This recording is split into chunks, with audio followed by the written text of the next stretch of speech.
नमस्कार दोस्तों, Bajrang education YouTube channel में आपका स्वागत है। राजस्थान ग्राम पंचायत चुनाव 2025-26 की हर महत्वपूर्ण जानकारी सबसे पहले प्राप्त करने के लिए आप चैनल को सब्सक्राइब जरूर कर दें, वीडियो को लाइक और शेयर कर दें। दोस्तों, कमेंट में अपने राज्य राजस्थान के आप कौन से ज़िले से रह रहे हैं कमेंट करके बताएं, ताकि राजस्थान के किसी भी ज़िले में ग्राम पंचायत चुनाव या फिर सरकार की कोई नई योजना आती है उसकी जानकारी हम आपको दे सकें। दोस्तों, राजस्थान के ग्राम पंचायत चुनाव में सरकार ऐतिहासिक फैसला लागू करने वाली है। आज पंचायती राज मंत्री की तरफ से बड़ा बयान दिया गया है। पंचायत निकाय चुनाव में सरकार देने वाली है बड़ी राहत। चुनाव से हटेगी 2 बच्चों वाली लिमिट, अध्यादेश लाने की तैयारी में है सरकार। जी हां दोस्तों, ग्राम पंचायत चुनाव कब करवाए जाएंगे इसकी तारीखों को लेकर भी बड़ी खबर सामने आ चुकी है।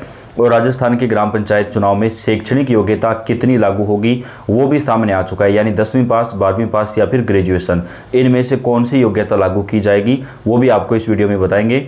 राजस्थान के ग्राम पंचायत चुनाव में प्रधान यानी सरपंच पद के जो उम्मीदवार हैं वो कितने रुपए तक खर्च कर सकेंगे, पंच पद के कितने कर सकेंगे, ये भी ब्यौरा जो है वो सामने आ चुका है। राजस्थान के ग्राम पंचायत चुनाव से रिलेटेड पूरी जानकारी आपको इस एक वीडियो के अंदर देने वाले हैं, तो आप वीडियो को पूरा देखें। राजस्थान में सबसे पहले दोस्तों बात कर लेते हैं 2 से अधिक बच्चों के नियम की। जैसा कि आप जानते हैं, फिलहाल चुनाव में जिनके 2 से ज़्यादा बच्चे हैं वो चुनाव नहीं लड़ सकते हैं। तो ऐसे में ऐसे युवा जिनके 3 बच्चे हैं वो चुनाव से वंचित हो जाते हैं, और अगर कोई योग्य उम्मीदवार है और उनके अगर 3 बच्चे हैं तो वो चुनाव नहीं लड़ सकते हैं, तो बहुत ही गलत होता है। तो सरकार इस पर राहत देने वाली है। 2 से अधिक बच्चों का जो नियम है इसे हटा करके 3 बच्चों तक किया जा सकता है, यानी अगर आपके 3 बच्चे हैं तो भी आप चुनाव लड़ सकेंगे। तो राजस्थान सरकार ये ऐतिहासिक फैसला लागू करने वाली जो पहली बार होगा। राजस्थान सरकार पंचायत और शहरी निकाय चुनाव में उम्मीदवारों के लिए 2 बच्चों की सीमा को हटाने की तैयारी में है। इसके लिए पंचायत राज और नगरपालिका अधिनियम में संशोधन किया जाएगा।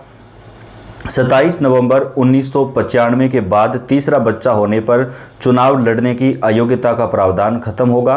अध्यादेश का मसौदा विधि विभाग को भेजा गया है। यानी दोस्तों, अब से पहले ये नियम था कि जिनके 27 नवंबर 1995 से पहले 2 से ज़्यादा बच्चे थे वो लोग तो चुनाव लड़ सकते थे, लेकिन 27 नवंबर 1995 के बाद अगर किसी के तीसरा बच्चा था तो वो चुनाव नहीं लड़ सकता था। लेकिन अब ये प्रावधान सरकार हटाएगी और इसके लिए जो है विधि विभाग के पास जो है वो मसौदा भेज दिया गया है। वास्तव में दोस्तों, अगर हम ये कहें तो राजस्थान सरकार का ये एक बहुत ही अच्छा कदम होगा, जो ऐतिहासिक फैसला हम मान सकते हैं।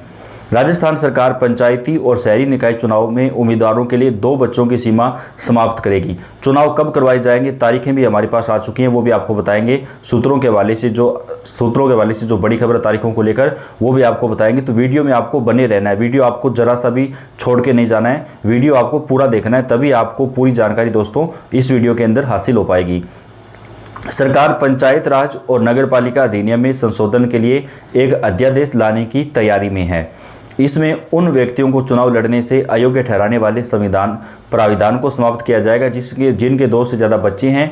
एक अधिकारी ने बताया कि प्रस्तावित अध्यादेश के मसौदे को जो है वो विधि विभाग के पास जांच के लिए भेज दिया गया है।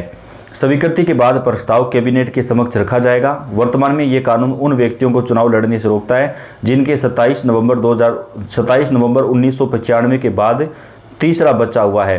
पंच, सरपंच, उप सरपंच, पंचायत समिति सदस्य, जिला परिषद सदस्य, प्रधान, जिला प्रमुख, पार्षद, अध्यक्ष या मेयर पदों के लिए अयोग्यता का यह प्रावधान राजस्थान नगरपालिका अधिनियम की धारा 24 और पंचायत राज अधिनियम के समकक्ष प्रावधानों में निहित है। उल्लेखनीय है कि शहरी विकास और आवास मंत्री जाबर सिंह ने हाल ही में कहा था कि निर्वाचित प्रतिनिधियों का 2 बच्चों के नियम के कारण भेदभाव का सामना नहीं करना चाहिए। तो दोस्तों, जैसा कि आप जानते हैं कि जो विधायक होते हैं या जो सांसद के चुनाव है उनमें इस प्रकार का नियम लागू नहीं होता है। केवल पंच, सरपंच या ग्रामीण जो चुनाव होते हैं उनमें ये लागू होता था, चाहे वो निकाय के हों या पंचायत के हों। तो अब इसको हटाया जाएगा। शहरी विकास और आवास मंत्री जाबर सिंह ने कहा है कि निर्वाचित प्रतिनिधियों का 2 बच्चों के नियम के कारण भेदभाव जो है वो सामना नहीं करना पड़ेगा। तो दोस्तों, राजस्थान सरकार का ये एक ऐतिहासिक फैसला होगा जो सरकार लागू करेगी, और हम मानते हैं कि ये इस फैसले का सभी को जो है स्वागत करना चाहिए। अगर ये लागू हो जाता है तो इससे काफ़ी ज़्यादा जो राहत है वो मिलेगी। अब दोस्तों बात कर लेते हैं शैक्षणिक योग्यता के नियम की। दोस्तों, चुनाव के अंदर सरकार शैक्षणिक योग्यता भी लागू करने जा रही है, लेकिन दोस्तों जिस प्रकार राजस्थान के अंदर ग्राम पंचायत चुनाव में शैक्षणिक योग्यता लागू की जा रही है, उसी प्रकार विधायक पद के लिए भी शैक्षणिक योग्यता लागू होनी चाहिए। यानी एक देश एक राष्ट्र अगर हमारा है, एक राज्य अगर हमारा है, तो चुनाव के अंदर भी भेदभाव नहीं होना चाहिए। अगर आप ग्राम पंचायत चुनाव या पालिका चुनाव में आप शैक्षणिक योग्यता लागू करते हैं तो आपको जो है विधानसभा चुनाव के अंदर भी शैक्षणिक योग्यता लागू करनी चाहिए। तो दोस्तों अभी जो है सरकार पंचायत चुनाव में शैक्षणिक योग्यता लागू करने वाली है। जैसा कि आपको पता है कि वसुंधरा जी के समय भी लागू की गई थी, कांग्रेस सरकार ने उसको हटा दिया था और अब दोबारा से भजनलाल जी की जो सरकार है वो योग्यता लागू करेगी। दोस्तों योग्यता होनी चाहिए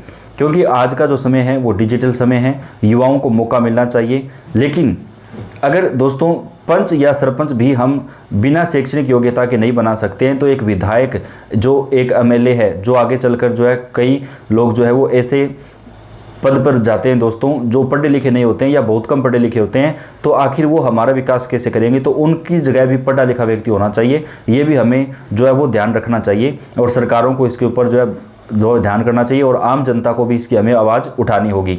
तो अब राजस्थान के ग्राम पंचायत चुनाव में सरकार की तरफ से शैक्षणिक योग्यता 10वीं पास या फिर 12वीं पास तक लागू की जा सकती है। ग्रेजुएशन अभी लागू नहीं होगा दोस्तों, आप ये मानकर चलिए। पहले कहा जा रहा था कि ग्रेजुएशन हो सकता है, लेकिन शैक्षणिक योग्यता जो है वो 10वीं या फिर 12वीं पास ही लागू होगी।